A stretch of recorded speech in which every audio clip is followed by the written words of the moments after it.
Hey guys, welcome to government jobs Gyan YouTube channel. Guys, आज की इस वीडियो में हम बात करेंगे इंडियन एयरफोर्स अग्निवीर के recruitment notification online form apply process के बारे में।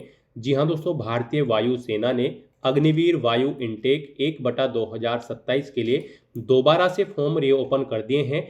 अब आप 3 मार्च 2026 से 10 मार्च 2026 तक दोबारा से अपने फॉर्म अप्लाई कर सकते हो। जो कैंडिडेट यहाँ पर अप्लाई नहीं कर पाए थे उनके लिए यहाँ पर दोबारा से मौका है इंडियन एयरफोर्स अग्निवीर वायु इनटेक भर्ती में पार्टिसिपेट करने के लिए। वो यहाँ पर अब 3 मार्च 2026 से 10 मार्च 2026 तक अपने फॉर्म अप्लाई कर सकते हैं। कैसे यहाँ पर आप इंडियन एयरफोर्स अग्निवीर वायु इनटेक 1/2027 के लिए अपने फॉर्म अप्लाई कर सकते हो, इसकी पूरी जानकारी हम आपको स्टेप बाय स्टेप रजिस्ट्रेशन से लेकर प्रिंट तक इस वीडियो में देंगे। बस आपको इस वीडियो को स्किप के बिना शुरू से लेकर एंड तक देखना है। उसके बाद वीडियो पसंद आए तो इसे लाइक और शेयर कर दें। चैनल पर नए हो तो इसे सब्सक्राइब कर लें। साथ ही साथ आपको अपना फॉर्म अप्लाई करते हुए जो भी प्रॉब्लम फेस हो रही है उन सभी का हल आपको इस वीडियो में मिल जाएगा। कैसे यहाँ पर आपको अपनी क्वालिफिकेशन की डिटेल देनी होगी, फोटो सिग्नेचर आपको कैसे अपलोड करने हैं, कैसे आपको अपना लाइव फोटो कैप्चर करना है, कौन कौन से डॉक्यूमेंट आपको अपलोड करने हैं, कौन सा डॉक्यूमेंट आपको कितने केबी में और किस फॉर्मेट में अपलोड करना है, सभी जानकारी आपको इस वीडियो में दी जाएगी। बस आपको एंड तक हमारे साथ इस वीडियो में बने रहना है। तो बिना कोई वक्त गंवाए चलिए शुरू करते हैं। आपको इस वीडियो के डिस्क्रिप्शन बॉक्स में हमारी वेबसाइट IND-sarkari-naukri.in के इस पेज का लिंक मिल जाएगा। यहाँ पर आपको इस भर्ती के रिगार्डिंग सभी डिटेल्स प्रोवाइड कर दी गई है। इंडियन एयरफोर्स भारतीय वायुसेना ने अग्निवीर वायु इनटेक 1/2027 के लिए दोबारा से फॉर्म रीओपन किए हैं। अब आप 3 मार्च 2026 से 10 मार्च 2026 तक अपने फॉर्म अप्लाई कर सकते हो। पहले इस भर्ती पर अप्लाई करने की जो डेट थी वो 12 जनवरी 2026 से 8 फरवरी 2026 के बीच में रखी गई थी, लेकिन ये भर्ती अब दोबारा से रीओपन हुई है। अब आप सभी एलिजिबल कैंडिडेट 3 मार्च 2026 से 10 मार्च 2026 तक अपने फॉर्म अप्लाई कर सकते हो। क्वालिफिकेशन की अगर बात करें तो यहाँ से आप चेकआउट कर सकते हो कि इसमें पार्टिसिपेट करने के लिए क्या आपकी रिक्वायर्ड क्वालिफिकेशन है। आपका 12वीं क्लास पास आउट होना जरूरी है विद मैथमेटिक्स, फिजिक्स और इंग्लिश सब्जेक्ट के। यहाँ पर 50% मार्क्स आपके होने चाहिए 12वीं में, और इन तीनों सब्जेक्ट में भी आपके 50% मार्क्स होने चाहिए। या फिर आपके पास 3 साल का डिप्लोमा होना चाहिए इंजीनियरिंग में, मैकेनिकल या फिर इलेक्ट्रिकल, इलेक्ट्रॉनिक्स, ऑटोमोबाइल या फिर कंप्यूटर साइंस या फिर इंस्ट्रूमेंटेशन टेक्नोलॉजी या फिर इंफॉर्मेशन टेक्नोलॉजी के अंतर्गत। और यहाँ पर इनमें आपके 50% मार्क्स होने चाहिए।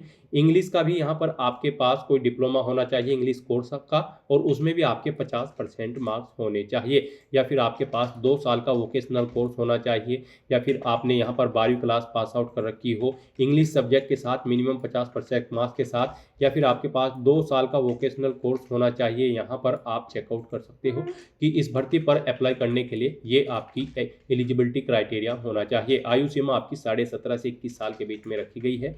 कैंडिडेट का जन्म 1/1/2006 से 1/7/2009 के बीच में होना अनिवार्य है। 550 रुपये यहाँ पर सभी कैंडिडेट को फीस के रूप में जमा कराने होंगे, जो कि आप ऑनलाइन मोड से जमा करा सकते हो। सिलेक्शन आपका रिटन टेस्ट, फिजिकल टेस्ट और मेडिकल टेस्ट के आधार पर होगा। आप ऑल इंडिया से ऑनलाइन मोड में अप्लाई कर सकते हो। उसके लिए आपको इस पेज को नीचे स्क्रॉल डाउन करना है, इंपॉर्टेंट लिंक सेक्शन में आना है, ऑफिशियल नोटिफिकेशन PDF लिंक पर क्लिक करके इस भर्ती के नोटिफिकेशन को ओपन कर लेना है, और इसमें से आपको पूरी डिटेल रीड कर लेनी है। यहाँ पर आपको सभी डिटेल्स प्रोवाइड कर दी गई है, जैसे कि क्या पोस्ट का नाम है, कितनी उसके लिए नंबर ऑफ वैकेंसीज है, कैसे आप अप्लाई कर सकते हो, कब से कब तक आप अप्लाई कर सकते हो, क्या आपका एलिजिबिलिटी क्राइटेरिया होना चाहिए। पूरी जानकारी आपको इस नोटिफिकेशन में दे दी गई है। आप सभी डिटेल्स यहाँ से रीड करें, उसके बाद अपने फॉर्म अप्लाई कर लें। फॉर्म अप्लाई करने के लिए भी आपको हमारी वेबसाइट के इसी पेज पर ही अप्लाई ऑनलाइन का लिंक दिया गया है। जैसे ही आप इस लिंक पर क्लिक करेंगे तो आपके सामने ऑनलाइन आवेदन करने का ये ऑफिशियल पोर्टल ओपन हो जाएगा। गाइस, यहाँ पर अगर आपने पहले से रजिस्ट्रेशन कर रखा है तो आपको अपनी यूजर ID एंटर करनी है, अपना पासवर्ड आपको एंटर करना है, ये कैप्चा कोड आपको यहाँ पर एंटर करना है, और फिर साइन इन की स्टेप पर क्लिक करते हुए आपको अपने डैशबोर्ड में साइन इन करके अपना फॉर्म अप्लाई कर लेना है। और अगर आप इस भर्ती के लिए फर्स्ट टाइम अप्लाई करने जा रहे हो तो सबसे पहले यहाँ पर आपको अपना रजिस्ट्रेशन करना होगा। उसके लिए आपको यहाँ पर साइन अप की ये टैब दी गई है, आप इस पर क्लिक करें। आपके सामने यहाँ पर कुछ इस तरह से इंटरफेस ओपन होगा। अब यहाँ पर रजिस्ट्रेशन करने के लिए आपको 3 ऑप्शन दिए गए हैं। आप यहाँ पर डिजी लॉकर के थ्रू रजिस्ट्रेशन कर सकते हैं। अगर आपका डिजी लॉकर अकाउंट नहीं है, आप डिजी लॉकर पर अकाउंट क्रिएट करके अपना रजिस्ट्रेशन कर सकते हैं, या फिर आप सिंपली यहाँ पर डायरेक्टली अपना रजिस्ट्रेशन कर सकते हैं। तो इन तीनों में से आप किसी भी ऑप्शन का यूज करते हुए अपना रजिस्ट्रेशन कर सकते हैं। इनके लिए आपको इनके सामने क्लिक हियर के लिंक दिए गए हैं, इन पर क्लिक करके आप अपना रजिस्ट्रेशन कर सकते हैं। मान लीजिए आप यहाँ पर डायरेक्टली अपना रजिस्ट्रेशन करना चाहते हैं बिना डिजी लॉकर के, तो फिर यहाँ पर गाइज आप क्लिक हियर के इस ऑप्शन पर क्लिक करें। उसके बाद आपके सामने कुछ इस तरह से इंटरफेस ओपन होगा। अब आपको यहाँ पर अपनी 10वीं की मार्कशीट के अकॉर्डिंग अपना फुल नेम एंटर करना है, फिर आपको अपना मोबाइल नंबर एंटर करना है। मोबाइल नंबर एक बार फिर से एंटर करके उसे कंफर्म कर लेना है। अपना ईमेल एड्रेस एंटर करें, उसे एक बार फिर से एंटर करके कंफर्म कर ले। उसके बाद गाइज आपको यहाँ पर जनरेट ओटीपी के इस ऑप्शन पर क्लिक करना है। फिर आपके सामने कैप्चा ऑथेंटिकेशन मोड ओपन होगा। अब आपको ये कैप्चा कोड यहाँ पर एंटर करना है और फिर सबमिट के इस ऑप्शन पर क्लिक कर देना है। फिर आपके रजिस्टर्ड मोबाइल नंबर और ईमेल आईडी पर ओटीपी गए होंगे, वो ओटीपी आपको यहाँ पर एंटर करने हैं और वैलिडेट के ऑप्शन पर क्लिक करते हुए आपको अपना मोबाइल नंबर और ईमेल आईडी यहाँ पर वेरीफाई कर लेने हैं। उसके बाद आपको डिक्लेरेशन सेक्शन में आई एग्री के चेकबॉक्स को ओके करना है। फिर आपको ये कैप्चा कोड यहाँ पर एंटर करना है और उसके बाद री-वेरीफाई के इस ऑप्शन पर क्लिक करना है। फिर यहाँ पर आपने रजिस्ट्रेशन में अब तक पीछे जो डिटेल प्रोवाइड कराई है उनका प्रीव्यू आपको शो कर दिया गया है। आपको इन्हें केयरफुली चेकआउट करना है, इनके सामने इन चेक बॉक्सेस को ओके करना है और उसके बाद गाइज आपको फिर सबमिट के इस ऑप्शन पर क्लिक करना है। इस तरह से यहाँ पर आपका रजिस्ट्रेशन सक्सेसफुली कंप्लीट हो चुका है। आपको एक एप्लीकेशन नंबर प्रोवाइड कर दिया गया है। ये एप्लीकेशन नंबर आपके रजिस्टर्ड मोबाइल नंबर और ईमेल आईडी पर भी सबमिट कर दिया गया है।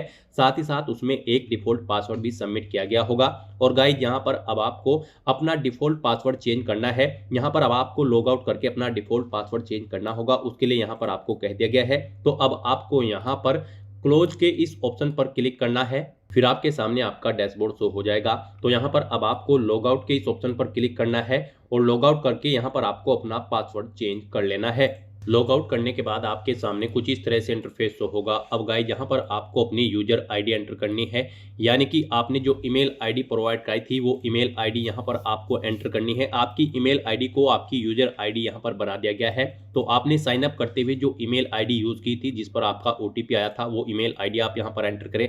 फिर आपको अपना पासवर्ड यहाँ पर एंटर करना है। जो आपकी रजिस्टर्ड मोबाइल नंबर या फिर ईमेल आईडी पर डिफॉल्ट पासवर्ड आया है वो पासवर्ड आपको यहाँ पर एंटर करना है। ये कैप्चा कोड आपको यहाँ पर एंटर करना है और उसके बाद फिर आपको साइन इन के इस ऑप्शन पर क्लिक करना है। लॉगिन करने के बाद आपके सामने कुछ इस तरह से इंटरफेस ओपन होगा। अब गाइस यहाँ पर आपको अपना पासवर्ड चेंज करना है। पासवर्ड के लिए आपको कुछ गाइडलाइन दी गई है, आपको इन्हें ध्यान में रखना है। आपका पासवर्ड 8 से 15 कैरेक्टर के बीच में होना चाहिए और ये अल्फा न्यूमेरिक फॉर्मेट में होना चाहिए। मींस आपके पासवर्ड में कम से कम एक अपर केस कैरेक्टर, एक लोअर केस कैरेक्टर, एक इंटीजर नंबर और एक स्पेशल कैरेक्टर जैसे कि @ या फिर डॉलर होना चाहिए। तो इस फॉर्मेट में यहाँ पर आपको अपना नया पासवर्ड एंटर करना है। वही पासवर्ड आपको एक बार फिर से एंटर करके उसे कंफर्म कर लेना है। फिर आपको ये कैप्चा कोड यहाँ पर एंटर करना है और उसके बाद गाइज आपको यहाँ पर चेंज पासवर्ड के ऑप्शन पर क्लिक करते हुए अपना पासवर्ड चेंज कर लेना है। इस तरह से यहाँ पर आपका पासवर्ड सक्सेसफुली चेंज हो जाएगा। अब आपको अपना नया पासवर्ड यहाँ पर एंटर करना है जो आपने चेंज किया है। फिर आपको ये कैप्चा कोड यहाँ पर एंटर करना है और उसके बाद साइन इन के इस ऑप्शन पर क्लिक करते हुए आपको अपने डैशबोर्ड में साइन इन कर लेना है।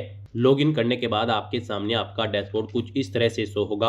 अब यहाँ पर आपको अपना फॉर्म अप्लाई करने के लिए गो टू एप्लीकेशन के इस टैब पर क्लिक करना है। फिर आपके सामने कुछ जनरल इंस्ट्रक्शंस ओपन होंगे। फॉर्म अप्लाई करने से पहले आपको इन्हें केयरफुली रीड आउट करना है। इस पेज को नीचे स्क्रॉल डाउन करना है, इन चेकबॉक्सेस को ओके करना है और उसके बाद गाइज आपको यहाँ पर सेव एंड नेक्स्ट के इस ऑप्शन पर क्लिक करना है। अब यहाँ पर आपका फॉर्म स्टार्ट हो चुका है। आपको अपनी पर्सनल डिटेल यहाँ पर प्रोवाइड करनी है। कुछ डिटेल आपको यहाँ पर आपकी ऑटोमेटिकली फिर मिलेगी, जैसे कि आपका नाम, आपका मोबाइल नंबर, आपका ईमेल एड्रेस। बस यहाँ पर गाइज अब आपको अपने फादर का नाम एंटर करना है, अपनी मदर का नाम एंटर करना है, अपना जेंडर आपको सिलेक्ट कर लेना है। उसके बाद आपको अपनी नेशनलिटी इंडियन ऑप्शन सेलेक्ट कर लेना है।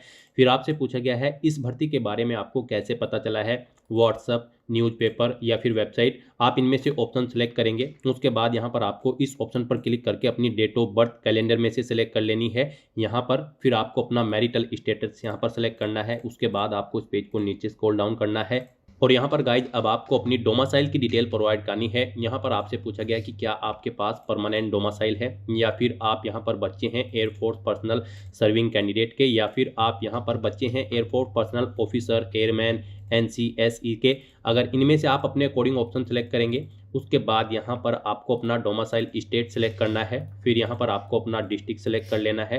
फिर आपसे पूछा गया है कि क्या आप यहाँ पर इंडियन एयरफोर्स में अग्निवीर के तौर पर सर्विस कर रहे हैं। अगर कर रहे हैं तो आप यस ऑप्शन सेलेक्ट करेंगे और फिर यहाँ पर आप अपना अग्निवीर नंबर देंगे और यहाँ पर आप प्रेजेंट यूनिट एंटर करेंगे। नहीं कर रहे हैं तो आप नो ऑप्शन सेलेक्ट करेंगे। इस तरह से अपनी डिटेल प्रोवाइड करने के बाद फिर आपको सेव एंड नेक्स्ट के इस ऑप्शन पर क्लिक करना है। नेक्स्ट यहाँ पर आपको अपनी कम्युनिकेशन डिटेल प्रोवाइड करनी है। यहाँ पर आपको सबसे पहले अपना कोरोस्पोंडेंस एड्रेस एंटर करना है। यहाँ पर आप अपना कोरोस्पोंडेंस एड्रेस एंटर करें। उसके बाद यहाँ पर आपको अपने आधार के लास्ट के 4 डिजिट एंटर करने हैं। उसके बाद आपको यहाँ पर अपना परमानेंट एड्रेस एंटर करना है। यहाँ पर आप अपना परमानेंट एड्रेस एंटर करें और अगर आपका परमानेंट एड्रेस आपके कोरोस्पोंडेंस एड्रेस के अकॉर्डिंग सेम है तो फिर आपको यहाँ पर येस के इस ऑप्शन पर क्लिक कर देना है। ऑटोमेटिकली आपका परमानेंट एड्रेस आपके कोरोस्पोंडेंस एड्रेस के अकॉर्डिंग यहाँ पर फिल हो जाएगा। इस तरह से अपनी कम्युनिकेशन डिटेल प्रोवाइड करने के बाद फिर आपको सेव एंड नेक्स्ट के इस ऑप्शन पर क्लिक करना है। नेक्स्ट यहाँ पर आपको अपनी एजुकेशनल क्वालिफिकेशन की डिटेल प्रोवाइड करनी है। गाइड यहाँ पर एयरफोर्स अग्निवीर वायु इनटेक 1/2027 की इस भर्ती में पार्टिसिपेट करने के लिए आपका 12वीं क्लास पास आउट होना जरूरी है।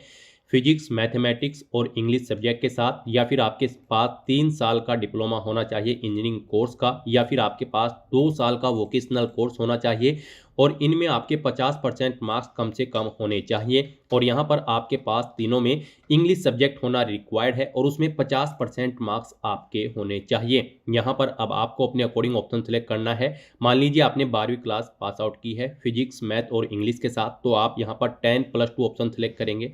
उसके बाद यहाँ पर आपसे पूछा गया है कि क्या आपको यहाँ पर 12वीं क्लास यानी कि इंटरमीडिएट 50% मार्क्स के साथ पास आउट डिक्लेयर कर दिया गया है और उसमें आपके पास इंग्लिश सब्जेक्ट में 50% मार्क्स हैं। अगर हैं तो आप यस ऑप्शन सेलेक्ट करेंगे और अगर आपके पास यहाँ पर इंजीनियरिंग डिप्लोमा कोर्स है तो आप इस ऑप्शन को सिलेक्ट करेंगे और फिर उसकी डिटेल देंगे। तो यहाँ पर अगर आपने 12वीं के साथ फिजिक्स, मैथ और इंग्लिश के साथ अपनी 12वीं की है तो आप फर्स्ट ऑप्शन को सिलेक्ट करेंगे और फिर यहाँ पर आपको यस ऑप्शन को सिलेक्ट करना है। फिर आपसे पूछा गया है कि क्या आपने यहाँ पर 12वीं क्लास फिजिक्स, मैथ एक सब्जेक्ट के तौर पर थे आपके पास 12वीं क्लास में, तो यहाँ पर भी आपको यस ऑप्शन सेलेक्ट करना है। फिर आपसे पूछा गया है कि 12वीं में आपको अपनी स्ट्रीम सेलेक्ट करनी है। आपके पास आर्ट थी, साइंस थी या फिर कॉमर्स, यहाँ पर आप अपने अकॉर्डिंग ऑप्शन सेलेक्ट करेंगे। यहाँ पर 12वीं अगर आपने साइंस स्ट्रीम के साथ पास आउट नहीं की है तो फिर आपके पास इंग्लिश होनी चाहिए आर्ट या फिर कॉमर्स स्ट्रीम में भी और उसमें आपके 50% मार्क्स होने चाहिए। तो यहाँ पर आपको अपनी चॉइस के अकॉर्डिंग ऑप्शन सेलेक्ट करना है जो भी स्ट्रीम आपके पास 12वीं में थी।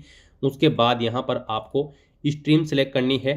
आपने साइंस सब्जेक्ट के साथ अपनी 12वीं क्लास पास आउट की है या फिर अदर देन साइंस सब्जेक्ट या फिर दोनों, आप अपने अकॉर्डिंग ऑप्शन सेलेक्ट कर ले। उसके बाद यहाँ पर आपको बोर्ड का नाम सेलेक्ट करना है जिस बोर्ड से आपने अपनी 12वीं क्लास यहाँ पर पास आउट की है। फिर यहाँ पर आपको बताना है कितने % मार्क्स यहाँ पर आपने ऑब्टेन किए हैं 12वीं क्लास में। तो यहाँ पर आपको अपनी 12वीं की परसेंटेज एंटर कर देनी है। यहाँ पर आप अपनी परसेंटेज एंटर करेंगे। यहाँ पर आपने अगर 80% ऑब्टेन किए हैं तो बस आप 80 एंटर करेंगे। डॉट वगैरह लगाकर यहाँ पर आपको एंटर नहीं करना है। इस तरह से यहाँ पर आपको अपनी परसेंटेज एंटर करनी है। आप चेकआउट कर सकते हो।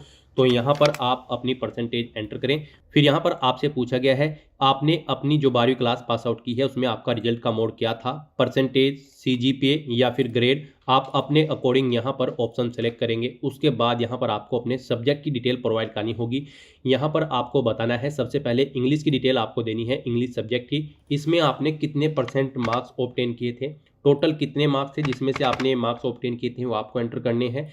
इसके अकॉर्डिंग यहाँ पर आपके मार्क्स की परसेंटेज आपको शो कर दी जाएगी।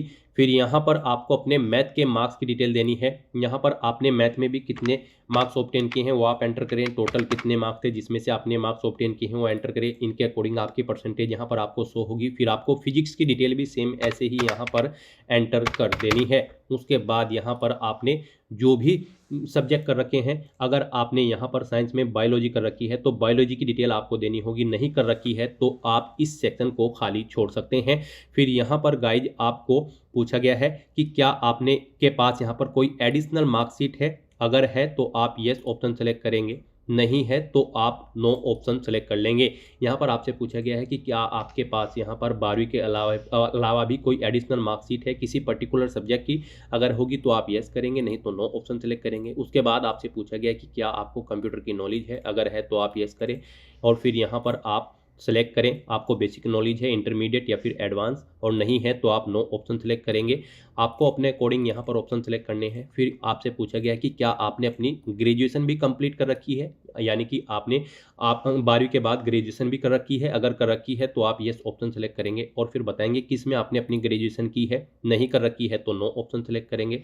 फिर आपसे पूछा गया कि क्या आपने अपनी इंजीनियरिंग कंप्लीट कर रखी है, अगर कर रखी है तो येस करें और उसकी डिटेल यहाँ पर प्रोवाइड कराएं, उसकी स्ट्रीम किस में आपने अपनी इंजीनियरिंग की है। नहीं कर रखी है तो नो ऑप्शन सेलेक्ट करें। फिर आपसे पूछा गया कि क्या आप यहाँ पर ग्रेजुएशन कर रहे हैं, अगर कर रहे हैं तो येस करें और फिर बताएं किस में आप कर रहे हैं। नहीं कर रहे हैं तो आप नो ऑप्शन सेलेक्ट करें। आपसे पूछा गया कि क्या आप इंजीनियरिंग कर रहे हैं, अगर कर रहे हैं तो येस करें, नहीं तो नो ऑप्शन सेलेक्ट करें।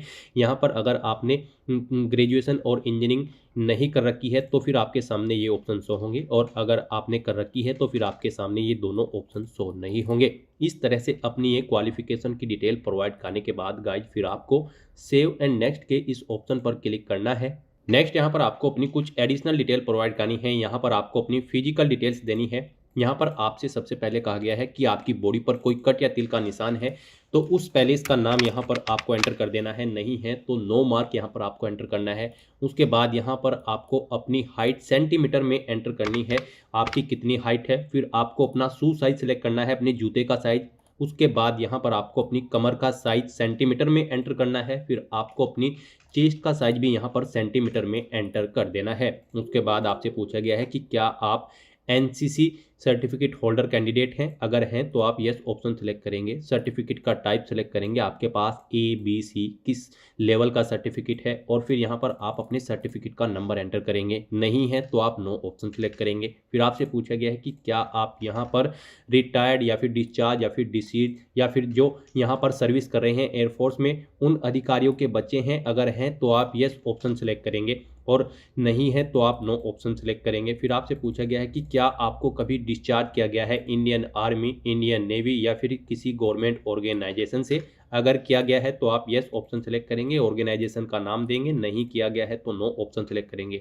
आपको ड्राइविंग आती है, अगर आती है तो यस करें और फिर यहाँ पर आप बताएं आपके पास 2 व्हीलर का ड्राइविंग लाइसेंस है, लाइट मोटर व्हीकल है या फिर हैवी मोटर व्हीकल या फिर स्पेशल व्हीकल है कोई, उसका आपके पास लाइसेंस है। आप ऑप्शन सेलेक्ट करेंगे और फिर यहाँ पर अगर आपके पास ड्राइविंग नहीं आती है आपको तो आप नो ऑप्शन सेलेक्ट कर लेंगे। फिर आपसे पूछा गया है कि क्या आपको यहाँ पर वेल्डिंग से रिलेटेड वर्क की नॉलेज है, अगर है तो आप यस करें और आप अपनी ट्रेड बताएं जिसमें आपको वेल्डिंग की नॉलेज है। नहीं है तो आप नो ऑप्शन सेलेक्ट करेंगे। उसके बाद आपसे पूछा गया है कि क्या आपको कैटरिंग क्वालिफिकेशन आती है, अगर है आपकी कैटरिंग क्वालिफिकेशन तो आप यस करेंगे, उसकी कोर्स सेलेक्ट करेंगे जिसमें आपने यहाँ पर कैटरिंग की क्वालिफिकेशन ऑब्टेन की है। नहीं है तो आप नो ऑप्शन सेलेक्ट करेंगे। उसके बाद आपसे पूछा गया है कि क्या आपको इंफॉर्मेशन टेक्नोलॉजी IT की नॉलेज है, अगर है तो यस करें और उसकी डिटेल दें। नहीं है तो नो ऑप्शन सेलेक्ट करें। आपको अकाउंटिंग की नॉलेज है तो यस करेंगे, उसकी डिटेल देंगे। नहीं तो नो ऑप्शन सेलेक्ट करेंगे। आपको यहाँ पर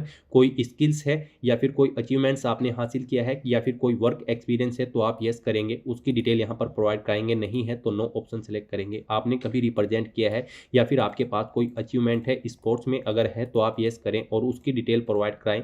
नहीं है तो नो ऑप्शन सेलेक्ट करेंगे। फिर यहाँ पर आपको अपनी मेडिकल हिस्ट्री की डिटेल देनी है, अगर यहाँ पर आपको कोई मेजर इलनेस या फिर मेजर सर्जरी आपने करवाई है या फिर एलर्जी वगैरह आपको कोई है मेजर तो यहाँ पर आप उसकी डिटेल प्रोवाइड कराएंगे। उसके बाद ऐसे ही यहाँ पर आपको अपनी फैमिली की मेडिकल हिस्ट्री प्रोवाइड करनी है अपने पेरेंट्स की। उसके बाद आपसे पूछा गया है कि क्या आप हिंदी और इंग्लिश लैंग्वेज के अलावा भी कोई और भाषा जानते हैं, अगर जानते हैं तो यस करें और फिर उस लैंग्वेज का नाम यहाँ पर आप प्रोवाइड कराएं। नहीं जानते हैं तो नो ऑप्शन सेलेक्ट कर लेंगे और फिर यहाँ पर आपको बताना है आप किस स्थान से अपना ये फॉर्म फिल कर रहे हैं, उस स्थान का नाम यहाँ पर आपको देना है। उसके बाद आपको यहाँ पर अपनी टेस्ट सिटी सेलेक्ट करनी है। यहाँ पर आपको 5 ऑप्शन दिए गए हैं। आप यहाँ पर जिस टेस्ट सिटी को जिस नंबर पर प्रेफरेंस देना चाहते हैं उसे यहाँ पर उस नंबर पर सेलेक्ट करेंगे। आप अपनी चॉइस के अकॉर्डिंग गाइज यहाँ पर 5 टेस्ट सिटी सेलेक्ट कर लें। इस तरह से अपनी ये सभी एडिशनल डिटेल प्रोवाइड करने के बाद फिर आपको सेव एंड नेक्स्ट के इस ऑप्शन पर क्लिक करना है। नेक्स्ट यहाँ पर आपको अपने डॉक्यूमेंट अपलोड करने हैं। यहाँ पर आपको एक लाइव फोटो अपना कैप्चर करना है और एक पासपोर्ट साइज फोटो कलर आपको यहाँ पर अपलोड करना है। इनके लिए आपको गाइडलाइन दी गई है। आपका फोटो जो आप अपलोड करेंगे वो यहाँ पर 100 केबी से 200 केबी के बीच में होना चाहिए। जेपीजी या फिर जेपीईजी फॉर्मेट के में आपका फोटो यहाँ पर होना चाहिए जो आप अपलोड करेंगे। उसके बाद यहाँ पर आपको अपने सिग्नेचर अपलोड करने हैं। सिग्नेचर आपके 80 केबी से 150 केबी के बीच में होने चाहिए। जेपीजी या फिर जेपीईजी फॉर्मेट में होने चाहिए। फिर यहाँ पर आपको अपना लेफ्ट थंब इम्प्रेशन और right hand thumb impression upload करने हैं। आपको एक प्लेन पेपर पर अपने दोनों अंगूठों के निशान लगाने हैं और फिर आपको उसे फोटो को कैप्चर करते हुए उसे यहाँ पर जेपीजी या फिर जेपीईजी फॉर्मेट में बना लेना है अपने उस पेपर को और उसे यहाँ पर आपको अपलोड करना है। आपको एक ही पेपर पर अपने लेफ्ट और राइट हैंड थंब इम्प्रेशन यहाँ पर अपलोड करने होंगे। आप उनके नीचे लिख दे, जो राइट हैंड का है उसके नीचे राइट हैंड, जो लेफ्ट का है उसके नीचे आप लेफ्ट हैंड थंब इम्प्रेशन लिख दें। ये यहाँ पर आपके 50 केबी से 100 केबी के बीच में होने चाहिए। तो यहाँ पर अब आपको अपना फोटो कैप्चर करने के लिए और अपलोड करने के लिए गाइज आपको क्लिक हियर टू अपलोड के इस ऑप्शन पर क्लिक करना है फोटोग्राफ के सामने। उसके बाद आपके सामने यहाँ पर कुछ इस तरह से इंटरफेस ओपन होगा। यहाँ पर आपको कैप्चर फोटोग्राफ के इस ऑप्शन पर क्लिक करना है और फिर आपको यहाँ पर click here to capture photo के इस ऑप्शन पर क्लिक करते हुए अपने वेब कैमरा या फिर मोबाइल फोन के थ्रू अपना लाइव फोटो कैप्चर कर लेना है। फोटो कैप्चर करते समय यहाँ पर आपको कुछ चीजों का ध्यान रखना होगा। यहाँ पर आपका व्हाइट बैकग्राउंड होना चाहिए। जिस स्थान पर आप अपना लाइव फोटो कैप्चर करेंगे प्रॉपर वे में लाइट होनी चाहिए। आपको सीधा कैमरे की तरफ देखना है और यहाँ पर गाइज आपको अपने चेहरे पर कोई मास्क वगैरह या फिर कानों में ईयरफोन्स वगैरह नहीं लगाने हैं।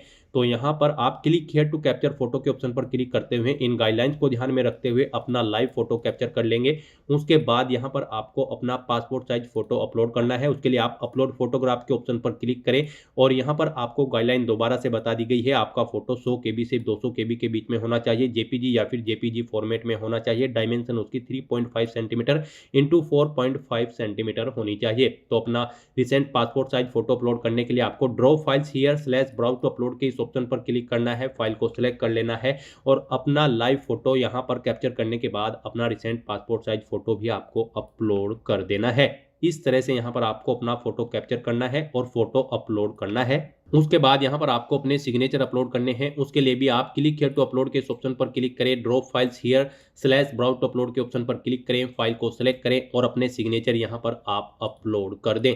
उसके बाद गाइज आपको यहां पर अपना थंब इंप्रेशन अपलोड करने हैं। उसके लिए भी आप क्लिक हियर टू अपलोड के ऑप्शन पर क्लिक करें। Drop files here slash browse to upload के ऑप्शन पर क्लिक करें। फाइल को सिलेक्ट करें और यहां पर अपने दोनों हाथों के थंब इंप्रेशन अपलोड कर दें। इस तरह से अपना फोटो और सिग्नेचर अपलोड करने के बाद फिर आपको इस पेज को नीचे स्क्रॉल डाउन करना है। यहाँ पर आपको आपकी कैटेगरी के अकॉर्डिंग एप्लीकेशन फीस का अमाउंट देखने को मिल जाएगा।